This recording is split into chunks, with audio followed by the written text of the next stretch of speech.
உடலானது கெட்டித்தன்மையில இருக்கக்கூடியது நிலத்தோட சம்பந்தப்பட்டது, உடல்ல இருக்கக்கூடிய ரத்தமானது நீரோடு சம்பந்தப்பட்டது, உடலின் சூடு அப்படின்றது அக்னியோட சம்பந்தப்பட்டது, மூச்சு காற்றானது வெளியில இருக்கக்கூடிய அந்த காற்றோட சம்பந்தப்பட்டது, உயிர் அப்படின்றது இந்த ஆகாய தத்துவம் அப்படின்னு சொல்றாங்க. ஆகாயம் எப்படி அளக்க முடியாத அளவுக்கு எல்லையற்ற நிலையில இருக்கோ அது போல இந்த உடல்ல உயிர் எப்படி இருக்கு, எங்க இருக்கு, எவ்வளவு பெருசு இருக்கு அப்படின்றதெல்லாம் அளக்க முடியாத நிலையில தான் இருக்கு, ஆனா இருக்கு.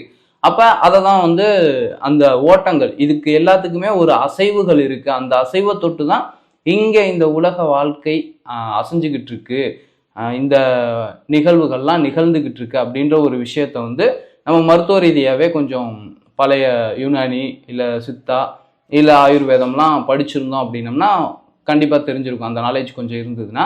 அப்போ இந்த உடலானது இந்த 5 விஷயங்கள்ல இருக்கு. இதுல அளக்கக்கூடிய